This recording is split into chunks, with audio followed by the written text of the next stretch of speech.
Que lindo, né? A gente deu risada, chorou, teve raiva, falou coisas, é impressionante. Única coisa que não pode ter, única coisa que não dá, né? Acho que tudo, menos indiferença. Vocês lindos, né? Estão aqui, vieram aqui, porque não são indiferentes. Quem está assistindo não está indiferente, né? A indiferença a pessoas, a indiferença a perspectivas, expectativas, visões, demandas, né? É triste você ver a indiferença, o que ela produz, né?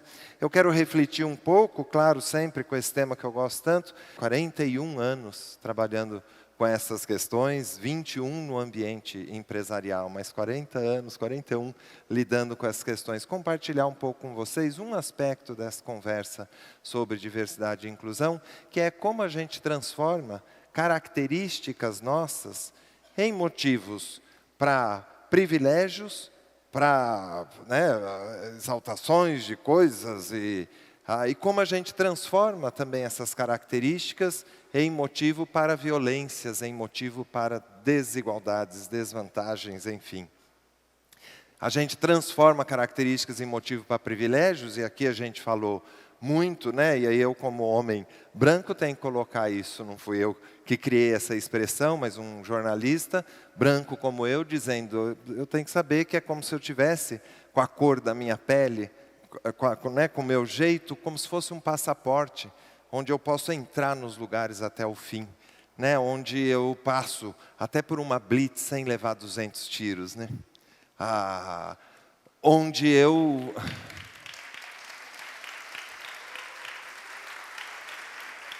tenho que ter essa noção, né, de que privilégio é exatamente você se beneficiar da desigualdade dos outros, né? Então, isso é o privilégio, não é a gente trabalhar, que todo mundo trabalha. Não é dizer assim, eu lutei tanto, tal. É você ter uma característica que te dá esse passaporte e essas situações para a gente pensar. Né? Nós, homens, somos 90% dos cargos de liderança, cargos executivos nas empresas. 87%, para ser mais justo, 87%. 87%. E ainda tem gente que, ao ouvir essas conversas todas que a gente trouxe aqui, com histórias de vida, com visões, com expressões, ainda acha assim, nossa, agora é tudo para eles? Fala, puxa, 90%. Pegando a questão racial, só 5,7% de negros em cargos executivos. Vamos pegar o cargo executivo como um lugar onde algumas pessoas querem e podem e deveriam poder chegar lá, né? 5,7%. Quando você pega mulheres negras em cargos executivos, eu não falei, mas nas 500 maiores empresas, falei, 500 maiores empresas, as mais chiques, as mais poderosas. Mulheres negras em cargos executivos, 0,4%. Então, escutar todas as histórias que a gente escuta, essa afirmação negra, essa necessidade da gente ser tão branco quanto negro nesses espaços, nessas coisas todas, vejam como a gente está longe, né? A gente cria problemas, cria dificuldades, transforma características em motivo para violências, para problemas, e isso traz problemas para as pessoas e traz problemas para nós mesmos, né? Eu gosto de citar o meu caso aí, né, no meio dessas questões todas, com as muitas características, mas se a gente tem problema com características, não vai dar uma coisa boa, né? Eu vou usar o termo técnico aqui, né, marcadores identitários. É um dos termos para dizer esse conjunto de características que nós temos. E aí, durante aqui o dia, a gente viu, né, acho que duas mensagens que eu gosto também de reforçar aqui. Uma, levante sua bandeira, levante sua mão, fale, diga, porque senão vão passar por cima de você. Senão vão ignorar você no meio do caminho. Senão, na hora da gente planejar o mundo, vai esquecer de alguns de nós. E a ideia, como foi dito aqui, não deixe ninguém para trás. Essa é a ideia como humanidade. Eu acho que é razoável, né? Possível. A outra ideia, complementar a essa, não a nega, é assim, por outro lado, não deixe que ninguém te reduza a um dos teus marcadores identitários, que ninguém te reduza a uma das tuas características. nem você mesmo se reduzir. Nós somos isso, aquilo e muito mais, não foi? O AD Júnior falou isso, várias pessoas trouxeram essa imagem. Não suma com as minhas características. Por outro lado, não me reduza a uma delas. Eu tenho várias características. Eu não sou só mulher, eu não sou só isso, eu não sou só aquilo. Isso não quer dizer você não perceber como na sociedade brasileira, na minha opinião, e de tantos outros, mas compartilhando com vocês minha visão, essa visão da diversidade humana não quer dizer que a gente não tenha que ter os temas principais na minha história, para a minha visão de mundo, para aquilo que eu estudo, para mim é a questão racial. Qualquer questão que você cruzar com ser mulher, ser uma pessoa LGBTI, ser uma pessoa com deficiência, qualquer coisa que você cruza com a questão racial, você tem aí um problemão. Isso mostra que para a nossa sociedade brasileira, a gente vai ter sempre que estar lidando com essa questão, aprender um jeito de viver juntos na humanidade e enfrentar aquilo que está aí colocado para baixo de um tapete eternamente, como foi dito, invisibilidade, histórias não ditas, né? Nas muitas características aí, isso não é foto minha, tá? Porque pobre não tem foto de infância. Não é duro achar, então eu achei lá no nosso site, aí nas fotos, né?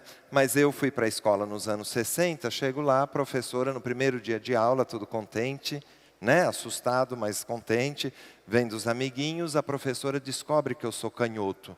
E eu contei outro dia essa história, né? Dá um efeito bom para lembrar, né? Parece uma coisa banal ser canhoto, mas é assim a banalidade, né? Da violência contra nossas características também.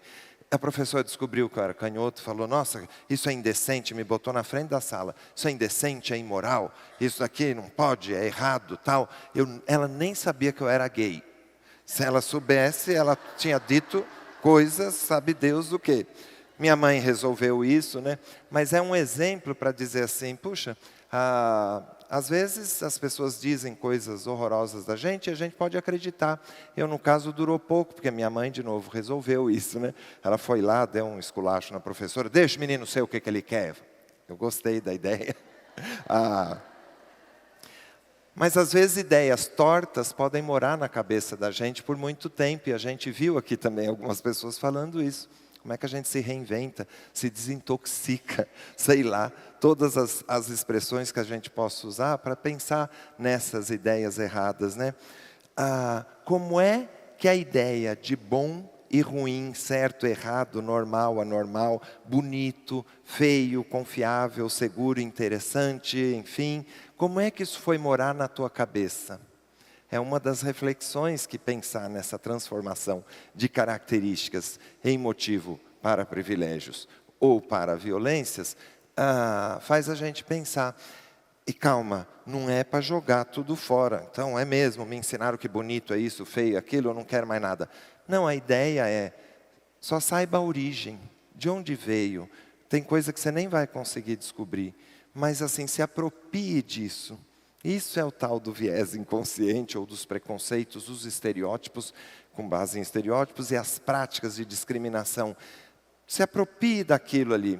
Eu tenho como critério, de novo, compartilhando com vocês, eu tenho como critério pensar, aquilo me ajuda na minha relação comigo mesmo, esse conceito de certo, errado, bom, bonito, seja lá o que fosse, os valores, essas questões, essas visões de mundo, elas me ajudam na minha relação comigo mesmo e com as pessoas, e para as pessoas viverem juntas e melhor e em paz. É um critério, é uma forma de você jogar algumas coisas fora, ou rever, ou se reinventar, ou se desintoxicar, ou achar aí todos os remédios que a gente possa achar, né, para fazer a ponte com a Maria Vitória, linda, maravilhosa, né? Que história bonita de alguém tão jovem. Eu talvez não tenha idade para ver tudo o que ela pode fazer, onde ela pode chegar, né? Mas é fantástica, né? É óbvio que ela vai chegar em algum lugar bacana. Se a gente pegar essas questões e pensar sobre elas, sobre como foram morar dentro da gente, é uma coisa. sobre transformar características em motivo para desigualdades, para violências, para desvantagens, para vulnerabilidades, para tudo isso. E para você, essa educação para a indiferença, eu também fiquei muito pensando sobre isso, né? E eu fui lá na minha origem, descobri assim, puxa, eu fui educado, acho que vocês também, mas, ou melhor dizendo, não sei vocês, mas pensem nisso. Eu fui educado para não reparar em nada, para não prestar atenção em nada nas coisas. Então, eu gosto de contar também a história de ir na casa da mãe, na casa da amiga da minha mãe, tinha lá um pinguim na geladeira, na minha casa não tinha um pinguim na geladeira. Quando chegou, né, uma geladeira melhor, mais nova, inclusive foi um auê, né, uma festa. O raio do pinguim me chamou a atenção, para mim era novo, era inusitado, era algo fora do comum. Eu botei o dedinho lá para dizer, olha, um pinguim, o que é aquilo, né, em cima da geladeira, aquela coisa toda, tal. Minha mãe, muito elegante, muito educada, uma pessoa muito... Deu um tapa na minha mão. Aquela mãe que me salvou lá do outro, por outro lado, ela deu tapa na minha mão e disse a frase que é o marco dessa nossa educação. Não repare, não repare. Respeitar é não reparar, é não olhar, é não comentar. Ela deu um tapa na minha curiosidade, na minha criatividade. Ela me deu um tapa, imagine um pequeno cientista, porque é isso que nós somos quando estamos chegando no planeta. Não é pessoinhas pequenininhas, criancinhas olhando para o mundo, nós somos pequenos cientistas curiosos com tudo. Ela podia ter dito, repare mesmo, olhe tudo, né? Tudo é novo para você. Mas veja o que você vai fazer com o que você está botando de reparo aí, né? Você vai se humilhar em relação ao pinguim na geladeira do vizinho, ou você vai dizer que aquilo é brega, ridículo, não sei o quê, fazer julgamentos de imediato. Saber lidar com as características, uma das coisas é certa, não suma com isso. Dando um exemplo bacana, tem a ver com a nossa colega aqui, né? Eu vivi uma situação numa fábrica, gosto de contar isso, mas foram muitas situações, com uma pessoa que não tinha braços.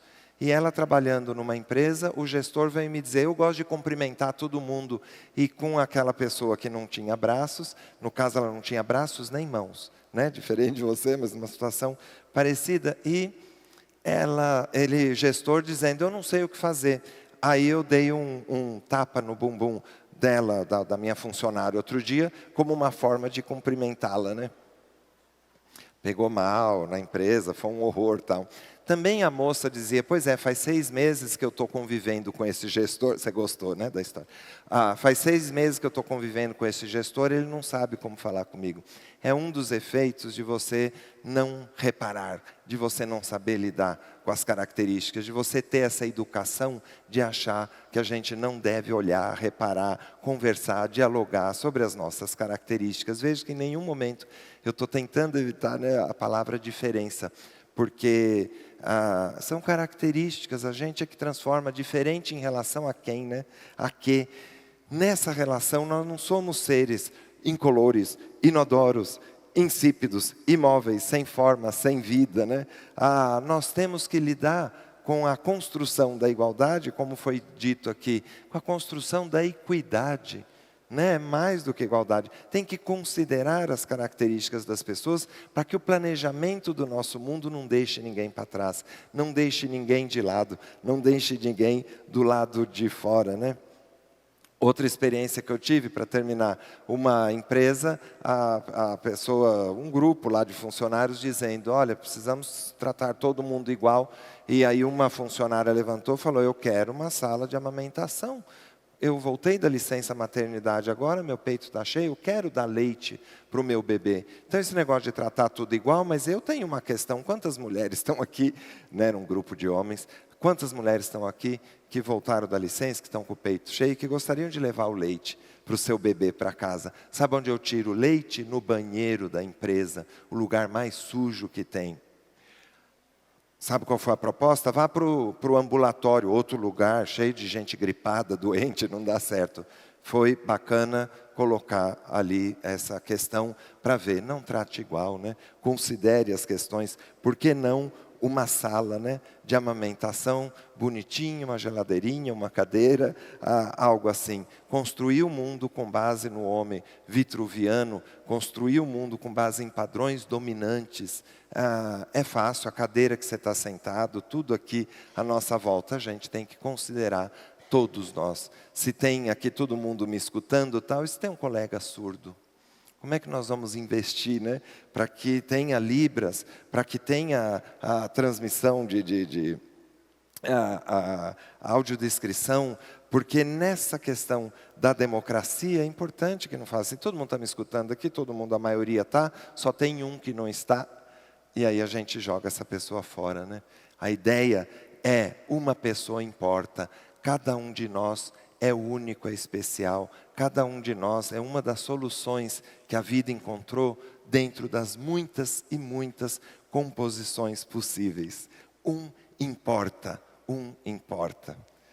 Fiquemos com essa ideia, fiquemos com os muitos convites que foram dados aqui. Ficamos com a ideia, como diz Paul Valéry, que o que há de mais profundo em nós é a pele, né? Por falar de flor de pele, a flor da pele. Quantos convites foram feitos? Pense nisso. Importa. Cada um de nós importa. Muito obrigado.